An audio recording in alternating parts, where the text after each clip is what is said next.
Bonjour, c'est Ursule encore. On est le 10 avril 2019. Alors, je viens sonner la trompette cet après-midi encore et je viens nous encourager à vérifier la fondation de notre maison. Alors, le Seigneur Jésus-Christ nous a dit qu'il y a deux types de maisons. La maison qui est bâtie sur le sable et puis celle-là qui est bâtie sur le roc. Alors, il nous a dit que celle-là qui est bâtie sur le sable, quand le vent a soufflé, la maison s'est écroulée. Et seule la maison bâtie sur le roc a tenu. Très souvent, en tant qu'enfant de Dieu, on a toujours l'impression que notre maison est bâtie sur le roc. Mais est-ce que c'est vrai? Alors si ta maison n'est pas fondée uniquement sur les fondations mises en place par les disciples de Jésus-Christ et dont Jésus lui-même est la pierre angulaire, alors ta maison ne tiendra pas. Elle équivaut à une maison bâtie sur le sable. Je viens t'encourager à vérifier la fondation de ta maison. Parce que nous sommes dans le temps où Dieu est en train de faire bouger toutes choses. Alors ceux-là qui sont établis dans la parole de Dieu tiendront. Sinon, l'arbre est en train d'être secoué. Et il ne reste pas sur l'arbre le fruit qui veut rester sur l'arbre, mais reste sur l'arbre celui-là qui est attaché au cep. Et si tu es attaché au sceptre Jésus, tu resteras sur l'arbre. Maintenant, est-ce que tu es réellement attaché au sceptre qui est Jésus, ou bien tu crois que tu es attaché à Jésus? C'est à toi de vérifier cela, et je prie que le Seigneur te donne de trouver la réponse pour toi-même. Amen. Alors aujourd'hui, je viens apporter la vidéo sur le peuple qui connaît son Dieu sera fort et agira. Ça, c'est dans Daniel 11, le verset 32. Alors, il y a différentes versions. Et il y a une version qui dit que le peuple qui connaît son Dieu sera fort et agira. Il y a une autre version qui dit que le peuple qui connaît son Dieu sera courageux. Et d'autres qui disent qu'il sera déterminé. Alors, la Bible nous dit donc que le peuple qui connaît son Dieu sera fort. Et ce peuple-là agira en direction de ce que Dieu veut. Amen. Alors, on ne peut pas parler de connaissance sans parler de l'arbre de vie que Dieu avait placé dans le jardin d'Éden. Il y avait deux arbres dans le jardin d'Éden. Il y avait l'arbre de la vie qui est Jésus-Christ lui-même, et il y avait l'arbre de la connaissance du bien et du mal. Et Dieu a dit à Adam et Ève, ne touchez pas à cet arbre-là. Parce que le jour où vous toucherez à cet arbre-là, vous allez mourir. Alors Satan, dans toute sa ruse, est venu tromper Ève.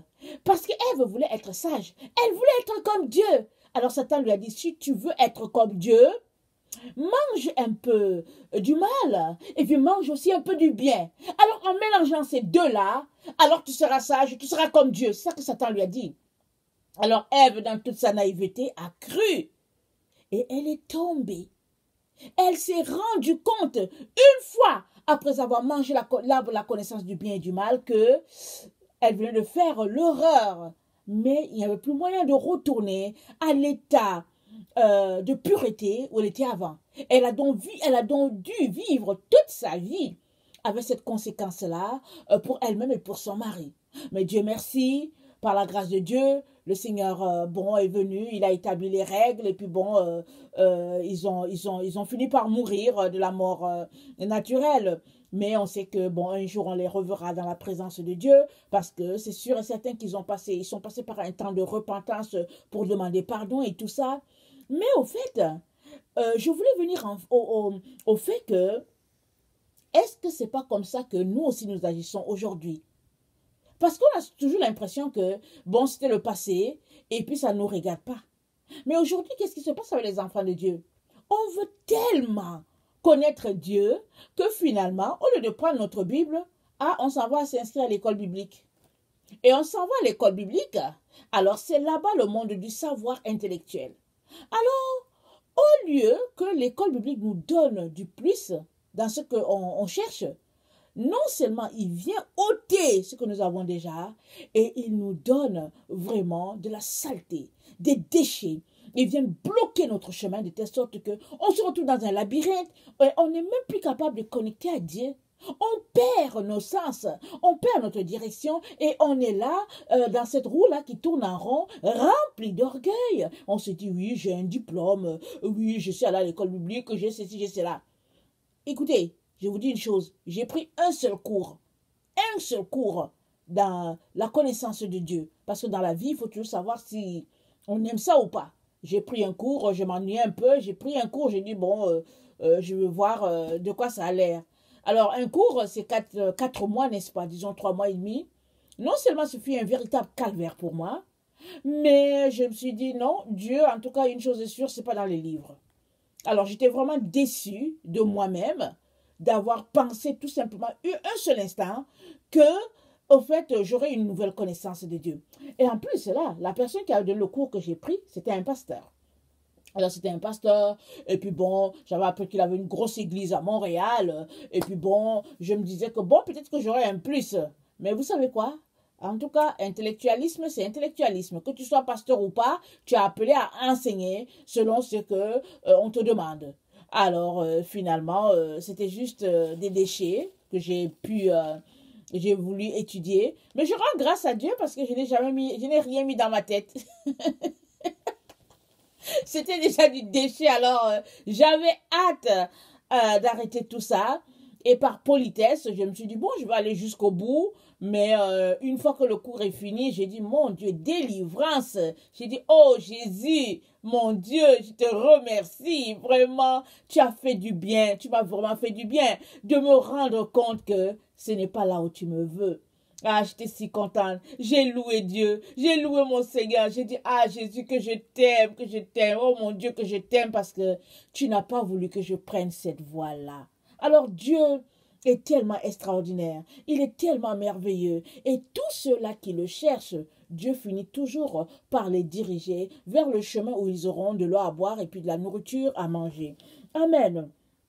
Alors, donc, revenant à l'histoire d'Adam et Ève, donc, j'étais tellement remplie de compassion pour ce qui leur est arrivé que je ne comprenais pas pourquoi est-ce que Dieu les a chassés du jardin. Je trouvais déjà que c'était déjà difficile ce qui leur est arrivé.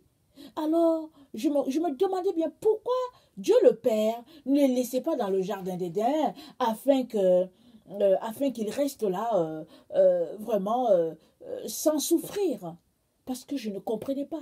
J'étais prise par mes émotions, j'avais compassion, et puis j'avais pitié et tout. Mais Dieu est tellement bon, amen, que il ne pouvait pas les garder dans le jardin d'Éden.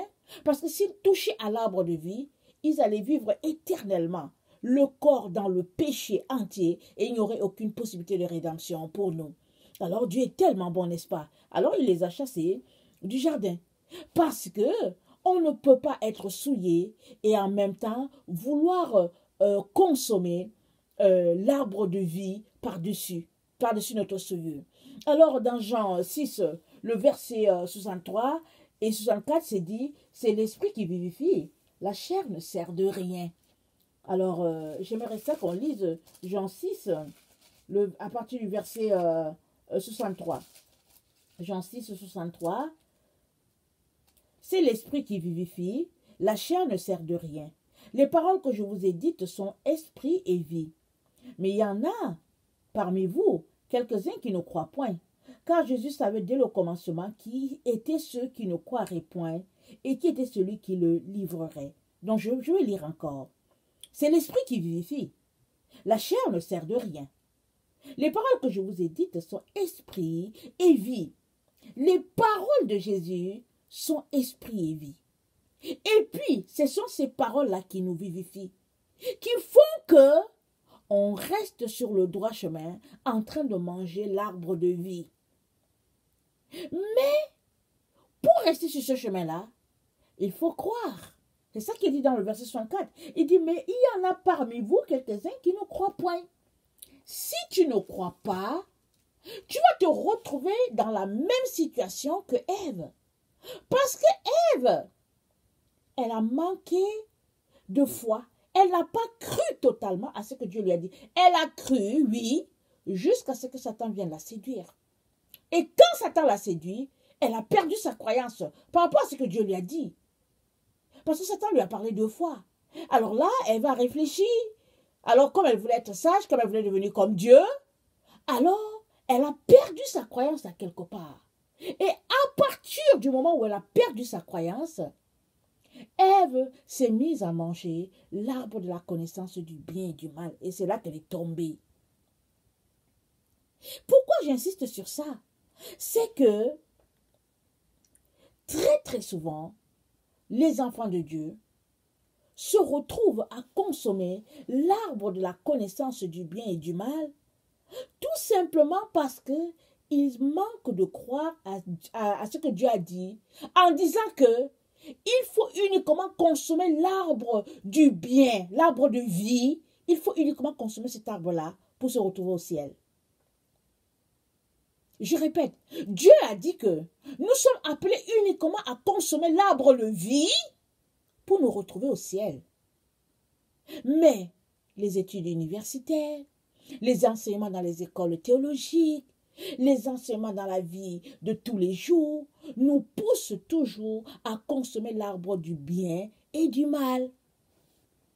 On essaye de nous rendre équilibrés. Écoutez bien les chrétiens. Quand ils voient quelqu'un qui marche strictement selon les règles de Dieu, on le traite de fou, on le traite de détraqué, on le traite de malade mental, et puis ils disent qu'il faut l'envoyer dans un centre psychologique. Ils ne veulent rien savoir de la personne parce qu'ils sont séduits. L'ennemi les a séduits, leur faisant croire que c'est en consommant l'arbre du bien et du mal qu'ils ont la vérité. Alors ils se bourrent l'esprit des enseignements théologiques, ils se bourrent les esprits des livres que les gens ont écrits, ils se bourrent l'esprit des fascicules, et puis ils se bourrent l'esprit des noms qui existent dans notre monde, par exemple les D.L. Moody, les Finney, tous ces gens, je n'ai rien contre, hein, mais ils essaient de chercher une personne dont le nom sonne, et puis ils s'asseyent là, ils écoutent ses enseignements et tout, et puis ils essaient de regarder un titre. Si le titre va dans le sens de ce qu'ils aimeraient, alors ils achètent le livre, ils se bourrent l'esprit, ils se bourrent le crâne, et ils ne font que mettre des couches, et des couches, et des couches, et des couches. Et finalement, ils n'entendent plus Dieu, ils sont aveugles, ils sont sourds, et ils sont enchevêtrés dans toutes sortes d'histoires, et puis finalement, ils perdent leur direction, ils n'ont plus de GPS, ils ne savent plus où se tourner, ils sont frustrés, et ils deviennent les pharisiens et les sadduciens, en train de faire la chasse à tous ceux-là qui prêchent la vérité, à tous ceux-là qui parlent le vrai. Et puis ils lancent des pierres, ils se lancent les pierres les uns les autres, ils sont hypocrites les uns envers les autres, ils s'épient les uns les autres, mais Jésus a dit quoi? Il a dit, il te faut consommer l'arbre de vie pour arriver au ciel. C'est ça que Jésus a dit. Et Jésus a dit quoi? Il a dit, pour venir à moi, Jésus, il faut marcher sur le chemin étroit et resserré. C'est ça qu'il a dit. Mais les enfants de Dieu aujourd'hui, ils aiment marcher sur le terrain, sur le chemin spacieux. Alors, il est bien asphalté. Alors, on circule là, on a un vêtement propre, des belles chaussures, des beaux sacs, on a notre Bible sous l'aisselle, on a notre cantique sous l'autre, on marche, on tape les mains, on chantonne, alléluia, Dieu est bon. Les chrétiens, ils aiment ce chemin-là. La plupart sont sur ce chemin-là. Ils sont contents. Ils se disent que, ouais, Jésus est dans ma vie. Et puis, tatati. Et puis, ils sont joyeux. Mais sur le chemin étroit et resserré, c'est aussi les enfants de Dieu qui sont là-bas. Hein. Mais très là, sur ce chemin-là, je vous dis, souvent, excusez-moi, il n'y a pas beaucoup de rire. Il n'y a pas beaucoup de rire sur les chemins étroits et resserrés. Il n'y a pas beaucoup de rire là-bas parce que les gens souffrent. Sur ce chemin étroit et resserré, les gens souffrent. C'est la galère. Les gens peinent. Mais ils sont là, ils marchent en direction du ciel. Alléluia. Souvent, ils marchent à quatre pattes. Souvent, ils n'ont pas de chaussures, ils n'ont pas de vêtements, ils sont affamés. Les vêtements qu'ils portent sur eux sont déchirés. Mais si Dieu ouvrait nos yeux, alléluia, ils auraient des vêtements blancs en train de marcher sur ce chemin-là. Ils sont solitaires sur ce chemin parce que les gens ne veulent pas leur parler, on les prend pour des extraterrestres, mais ils sont en train de marcher parce qu'ils s'en vont en direction de la Sion céleste. Amen. C'est de ça qu'il est question. Et Jean nous dit, c'est l'esprit qui vivifie. La chair ne sert de rien.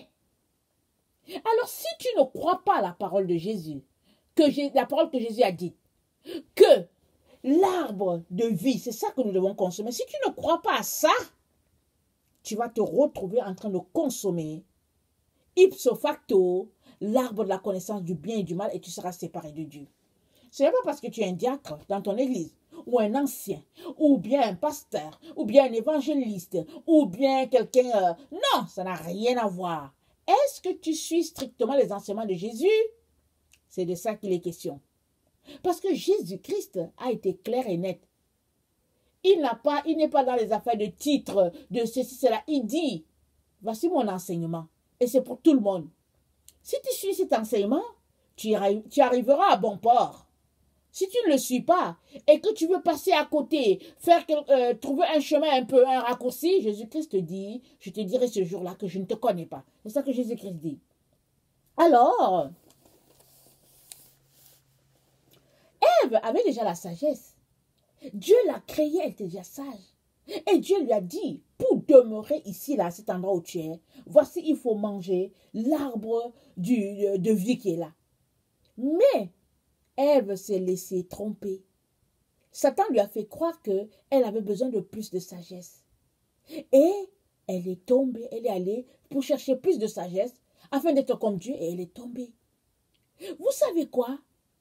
Dieu nous a déjà donné la sagesse.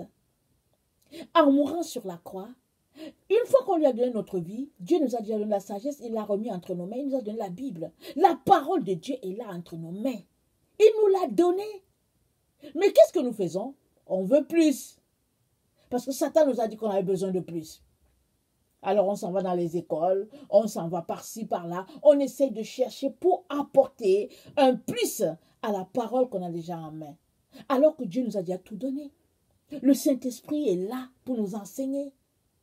Est-ce qu'on a besoin vraiment d'autres personnes qui viennent nous enseigner alors qu'eux-mêmes souvent ils ne comprennent même rien à ce qu'ils sont en train de dire? Dieu n'est pas intellectuel. Si tu veux avoir la connaissance de Dieu, ce n'est pas en étudiant. C'est pas dans ça que Dieu se trouve. Dieu est logé dans notre cœur. Et si tu viens chercher dans ton cœur, là, à cet endroit-là, tu trouveras Dieu et tu connecteras à la vérité. Alors, qu'est-ce que toi, tu fais de l'enseignement de Jésus? Est-ce que tu es assis là, en train de consommer l'arbre de vie? Ou bien, tu t'évertues, jour après jour, à consommer un peu de l'arbre de vie et puis un peu de l'arbre de la connaissance du bien et du mal? Est-ce que c'est ça que tu fais? Parce que la Bible nous dit que le peuple qui connaît son Dieu agira. Le peuple qui connaît son Dieu sera fort et agira. Parce que si tu es l'enfant de ton père et que, tu connais ton père, tu feras tout pour agir dans la direction de ce que ton père a dit. C'est ça que la parole de Dieu nous dit. Alors, il y a quelqu'un, Gédéon, qui au fait a été visité par un ange. Et avant qu'il ne soit visité par un ange, il faisait comme tout le monde. Et quand l'ange l'a visité, l'ange de l'Éternel l'a visité, Gédéon s'est levé, il a renversé l'autel qui était là, l'autel de Baal qui était là. Comme preuve que, non, Dieu était en lui, il ne pouvait plus avoir Dieu dans son cœur et en même temps permettre qu'il y ait l'autel de Baal dans la cour paternelle. Alors, j'aimerais ça qu'on lise Juge, et c'est Juge 6, le verset 25 à 32. Alors, dans la même nuit, l'Éternel dit à Gédéon, « Prends le jeune taureau de ton père et un second taureau de 7 ans. Renverse l'autel de Baal qui est à ton père et abat le pieu sacré qui est dessus. Tu bâtiras ensuite et tu y disposeras sur le haut de ce rocher un autel à l'Éternel ton Dieu.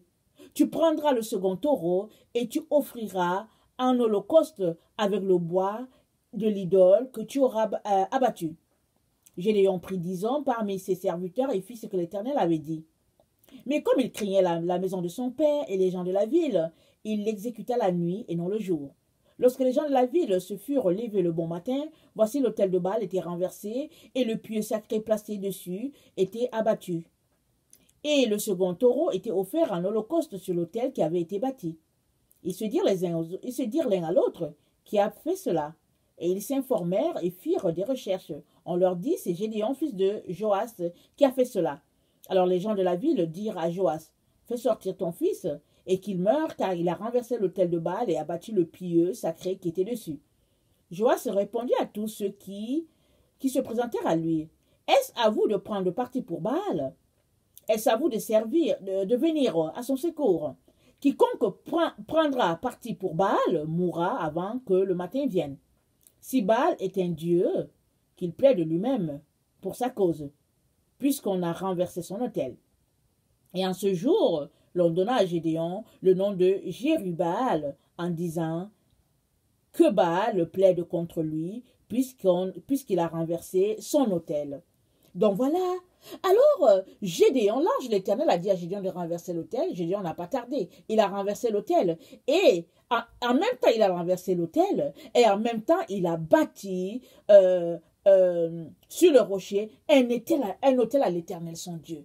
Ça, c'est très, très important.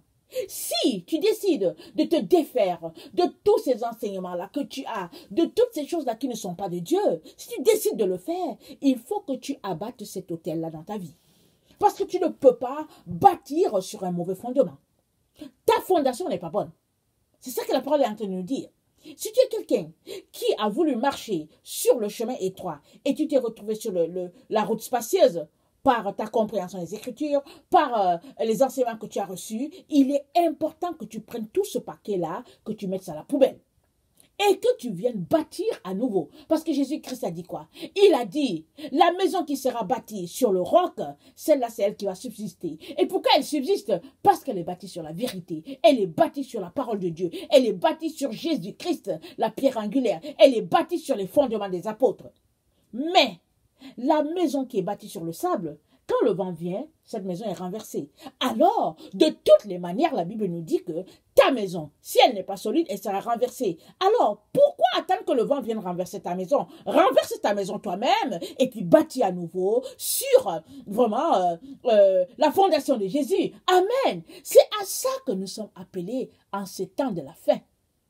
Parce que nous avons marché pendant des années, nous avons donné notre vie à Jésus-Christ, nous avons intégré une église, et puis l'église est venue, suivant la dénomination, il y a les enseignements qui sont par-ci, par-là, et tout ça, et tout. Mais le Seigneur nous réveille aujourd'hui. Il nous dit, laissez tous ces enseignements-là, venez au pied de la croix, prenez mon enseignement.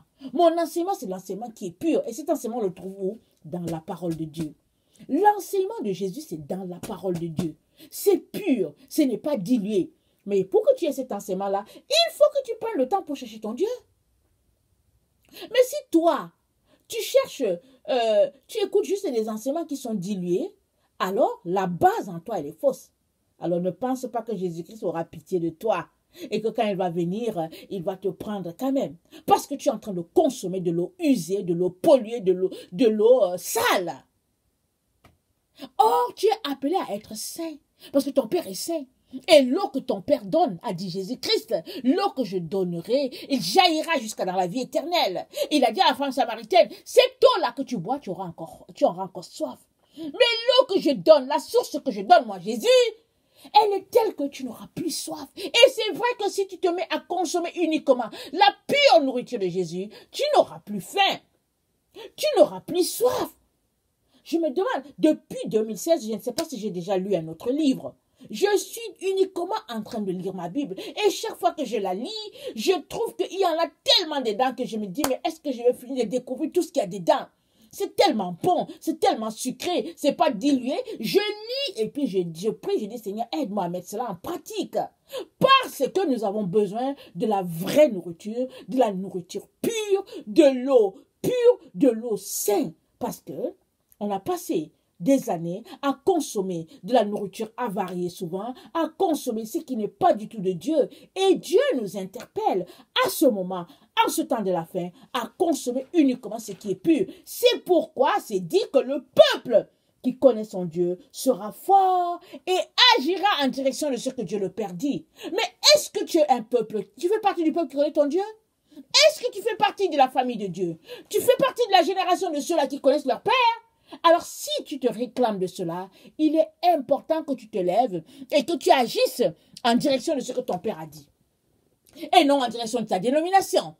Et non en direction des enseignements que tu as reçus dans une école biblique. Parce que très souvent, les gens ne veulent pas se remettre en question. Ils ne veulent pas jeter ce qu'ils ont pris. Souvent, ils sont là, ils disent que, oh non, mais dans ma propre conscience, je ne fais rien de mal, il n'y a rien de mauvais. Mais Jésus-Christ dit, c'est pas bon.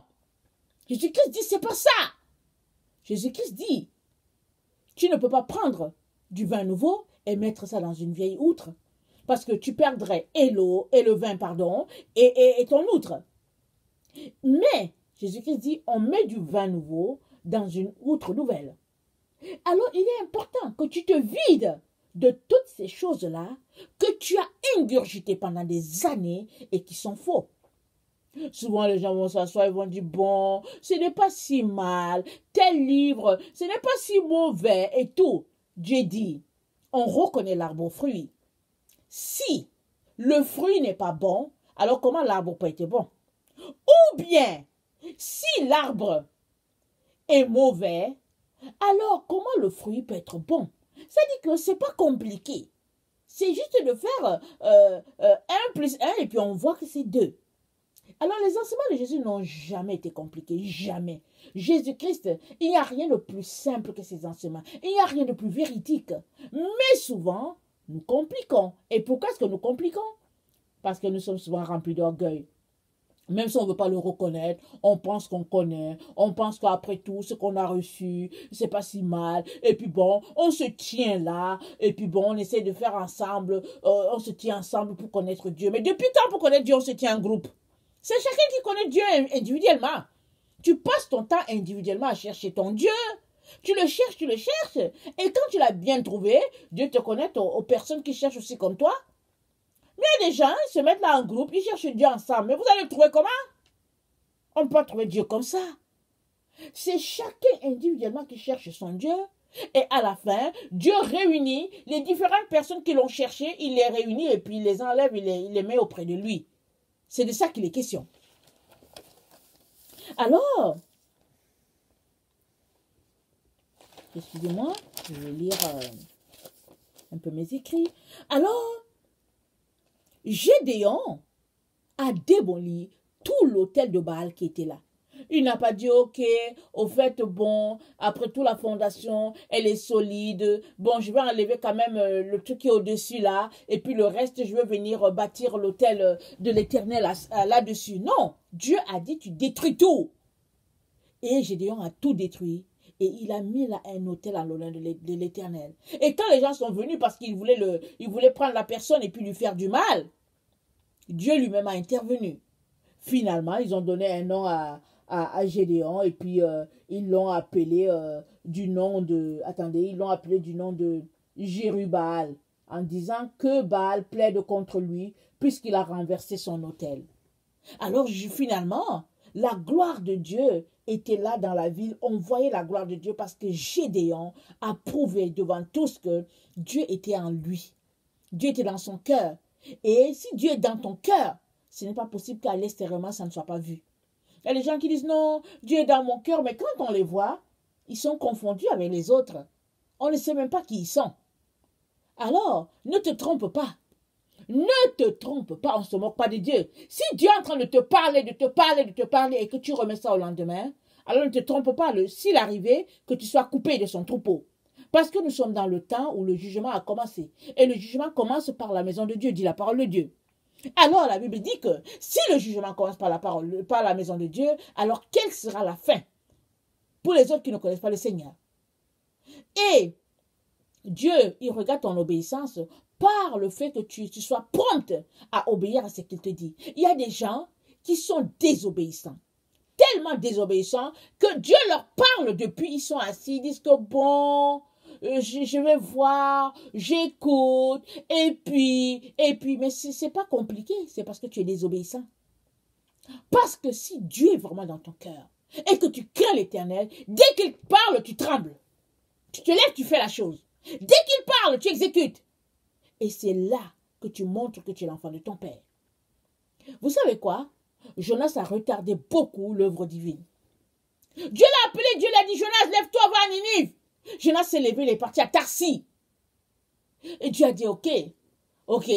Alors, il fuyait. Alors, Dieu a envoyé, il est entré dans un bateau et tout ça. Finalement, les gens ont dit que, ah, écoute, c'est toi qui nous jettes le sort. Jonas a dit, oui, c'est moi. Jetez-moi dans la mer. On l'a jeté dans la mer. Le poisson est venu. Le poisson a avalé Jonas. 3 jours dans le ventre du poisson. Là-dedans, il a commencé à louer le Seigneur. Et puis, pour dire, oh Dieu, oh Seigneur, tu es grand, tu es puissant. Il a commencé à louer le Seigneur. Le poisson l'a vomi. Et Jonas s'est levé, il est retourné en direction de Ninive. Il a dit encore 3 jours et Dieu va détruire la ville. Encore 3 jours et Dieu va détruire la ville. Mais ça fait 3 jours qu'il a fait dans le ventre du poisson. Et il est parti en direction opposée. Si c'est en tout, ça fait 4 jours, Jonas a retardé le plan divin pendant 4 jours. Parce que s'il était allé tout de suite, les choses se seraient passées autrement. Mais, gloire soit rendue à Dieu, dès que le peuple a entendu cela, le roi y compris, les poules, tous les animaux, tout le monde était au jeûne pendant 3 jours. Et Dieu a exaucé, la parole de Jonas, de telle sorte qu'il n'a détruit personne. La ville n'a pas été détruite, rien n'a été consumé à cause de l'immensité de l'amour de notre Dieu. Mais quand Dieu te parle, si tu es vraiment son enfant, tu ne traînes pas les pattes. Tu traînes les pattes pourquoi? Parce que tu n'as pas la crainte de son nom.